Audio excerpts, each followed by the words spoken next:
মনে রাখবা, রক্ত যখন দিয়েছি রক্ত আরো দেব। আসসালামু আলাইকুম।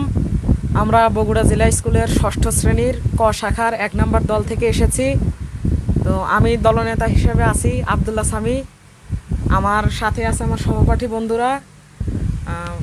আমার পাশে আছে Sheikh Zisan Mohammad Sadaf, roll number 17, Tahsin Tajbi Sabit, roll number 41, Masunur Rahman, roll number 33, Musaib Raj, roll number 9, Rakibul Hasan Rahi, roll number 49 এবং নাহিয়ান সাদিক নিশাত, রোল নাম্বার 25। এবং আমাদের সঙ্গেই আছে বিশিষ্ট একজন মুক্তিযোদ্ধা, জাতির শ্রেষ্ঠ সন্তান জনাব আব্দুস সোবাহান বুলু। তো আমাদের শিল্প সংস্কৃতি পাঠ্য বইয়ে একটি কাজ দেওয়া ছিল, যেটি হচ্ছে একজন মুক্তিযোদ্ধার সাথে কথা বলে মুক্তিযুদ্ধের ইতিহাস সম্পর্কে জানা। তো আমরা সেই কাজটি শুরু করতে যাচ্ছি। প্রথমেই বিনম্র শ্রদ্ধা ও সশ্রদ্ধ সালাম। আসসালামু আলাইকুম। ওয়ালাইকুম আসসালাম। আপনি কেমন আছেন? আলহামদুলিল্লাহ, আল্লাহ খুব ভালো রেখেছেন। আর মুক্তিযুদ্ধের সর্বাধিনায়ক কে ছিলেন? মুক্তিযুদ্ধের সর্বজনীন ছিলেন এমজি ওসমানী, জেনারেল ওসমানী। আপনি কত নম্বর সেক্টরে যুদ্ধ করেছেন? 6 নম্বর সেক্টর। আপনার সেক্টর কমান্ডার কে ছিলেন? খাদিমুল বাশার। ধন্যবাদ। মহান মুক্তিযুদ্ধে আপনি অংশগ্রহণ করেছেন, আপনার অনুভূতি কেমন? অনুভূতি তো যখন যুদ্ধ করছি তখন তো আবেগে যুদ্ধ করেছি। এখন অনুভূতি খুব খারাপ। দেশটাকে লুটপাট করা হচ্ছে, আমরা কিছু বলতে পারতেছি না, বলতে গেলেই সমস্যা। এই জন্য অনুভূতি এখন খারাপ, আগে খুব ভালো ছিল। ধন্যবাদ আপনাকে।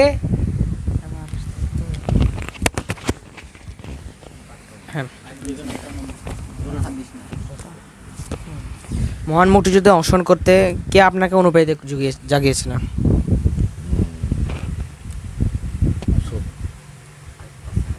সত্যি বলবো না মিথ্যা বলবো? এমনি সত্যি বলেন। সত্যি বললে কি হয়, মিথ্যে বললে কি হয়? আমরা তো কোন ফাটা বাঁশের মধ্যে পড়ে আছি।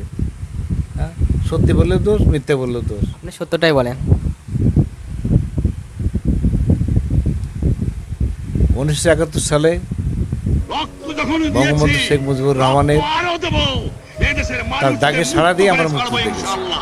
পরবর্তী ইতিহাস অন্যরকম, এটা বলা যাবে না। আচ্ছা, ঠিক আছে।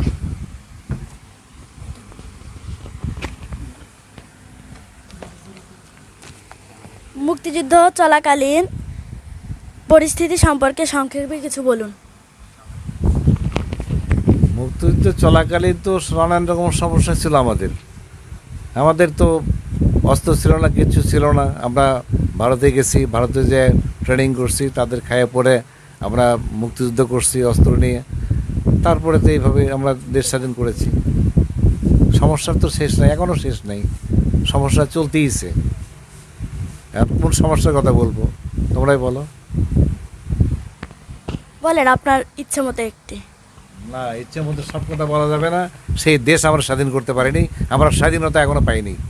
আমরা দেশ স্বাধীন করেছি, কিন্তু আমাদের মনকে স্বাধীনতা পাইনি। আমরা মনকে কী দিয়ে বুঝাবো, আমরা সেটাই এখনো বুঝতে পারিনি। কাছাকাছি কথা বলতে হলে মুখ বন্ধ রাখতে হয় আমাদের। এই বিষয়ে আর কোনো কথা বলবো না, অন্য প্রশ্ন করো। আসসালামু আলাইকুম। ওয়ালাইকুম সালাম। মুক্তিযুদ্ধের পটভূমি সম্পর্কে যদি সংক্ষেপে বলতেন। মুক্তিযুদ্ধের পটভূমি তো অনেক বড় ইতিহাস। সংক্ষেপে বলেন। সংক্ষেপে তো ইতিহাস বলা যায় না। হ্যাঁ, মুক্তিযুদ্ধ হয়েছিল বাংলা, ইস্ট পাকিস্তান, পশ্চিম পাকিস্তান, দুইটাই মিলেই তো পাকিস্তান ছিল। পাকিস্তানের সময় শেখ মুজিবুর রহমান, বঙ্গবন্ধু অত পরে হয়েছে, বঙ্গবন্ধু শেখ মুজিবুর রহমান ইলেকশনে উনি জিতে যান। তাকে ক্ষমতা দেওয়ার তাল বানা করে পাকিস্তান, জুলফিকার আলী ভুট্টো, ইয়া তারা আজ দেবে ক্ষমতা, কাল দেবে, এইভাবে করতে করতে তারা গোপনে পাকিস্তান থেকে জাহাজে সৈনিক নিয়ে এসে আমাদের উপর আক্রমণ করে। সেই সময় মুক্তিযুদ্ধের আরম্ভ হয়। আচ্ছা, ধন্যবাদ। আসসালামু আলাইকুম। ওয়ালাইকুম সালাম। মুক্তিযুদ্ধকালীন পরিস্থিতি সম্পর্কে সংক্ষেপে কিছু বলেন। বীর সেনানী, জাতির শ্রেষ্ঠ সন্তান আব্দুল সোবাহান বুলুকে, তাকে আমি আরেকটি প্রশ্ন করতে চাই। মহান মুক্তিযুদ্ধে আপনার উল্লেখযোগ্য একটি ঘটনা যদি আমাদের বলে শোনাতেন, আমরা আপনার প্রতি অনেক সম্মানিত হতাম। মুক্তিযুদ্ধের সময় আমরা যারা একসাথে মুক্তিযুদ্ধে গিয়েছিলাম, ট্রেনিং করে আসার পরে শুধু আমাকেই বগুড়ার আমরা যারা ছিলাম, আমি যাদের সাথে করে নিয়ে গেছি, তাদের একদিকে ফালানো হয়েছে, আমাকে ফালানো হয়েছে একদিকে, অর্থাৎ বগুড়া জেলার তখন আমি একাই এক অন্য ডিস্ট্রিক্টের মুক্তিযোদ্ধাদের সাথে আমি ছিলাম। সেই সময় আমরা যুদ্ধে করতেছি ওই পঞ্চগড়, ঠাকুরগাঁ, তেঁতুলিয়া মন মুক্ত ছিল। আমরা পঞ্চগড়, ঠাকুরগাঁ, দিনাজপুর এই সাইডে যুদ্ধ করার সময় আমাদের অনেকটা ছেলে আহত হয়ে যায় শেল পরে। সেই সময় আমার কান বন্ধ হয়ে যায়, কানে কোনো কথা শুনতে পাইনি। তারপর 16ই ডিসেম্বরে যখন দেশ স্বাধীন হয়ে গেল, আমাদেরকে ঠাকুরগাঁ গভর্নমেন্ট হাই স্কুলে আটকিয়ে রাখা হলো। অর্থাৎ যারা আমাদের লিডার ছিল, ইপিআরের সুবেদার মেজর, হাবিলদার, তারা বিভিন্ন জায়গায় ওই বিহারিদের বাড়ি দখল করে নিয়েছিল। তারা সেখানে বহুচলিনে থাকে এবং আমাদের সেন্ট্রি দিয়ে তাদের পাহারা দিতে হয়।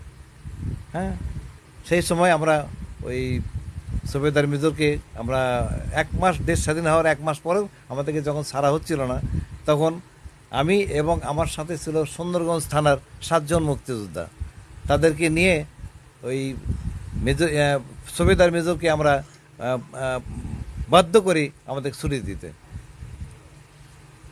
এটাই আমার জীবনের বড় ঘটনা, মানে যুদ্ধের চেয়ে বড় ঘটনা। আমি যাদেরকে নিয়ে গেছি সাথে করে তারা চলে আসছে, তারা আসার পরেও আমরা 1 মাস ছিলাম ঠাকুরগাঁতে। আসার পরে শুনি বাবা মায় কেঁদে কেঁদে চোখ ফুলে ফেলছে, মানে অসুস্থ হয়ে গেছে। ধন্যবাদ আমার সবারই আজকে। আসসালামু আলাইকুম। আপনার কাছে আমার একটা কোশ্চেন আছে, হলো মহান মুক্তিযুদ্ধে আপনি অংশগ্রহণ করেছেন, এটার জন্য আপনার অনুভূতিটা কেমন? অনুভূতির কথা তো আমি আগেই বললাম। পাকিস্তান সরকার যখন শেখ মুজিবুর রহমানকে ক্ষমতা দিচ্ছিল না, তাল বাহানা করতেছিল, আজ দেব কাল দেব, আজ মিটিং কাল মিটিং, তখন আমরা বুঝতে পারলাম যে পাকিস্তান সরকার আমাদের সাথে তামাশা শুরু করছে।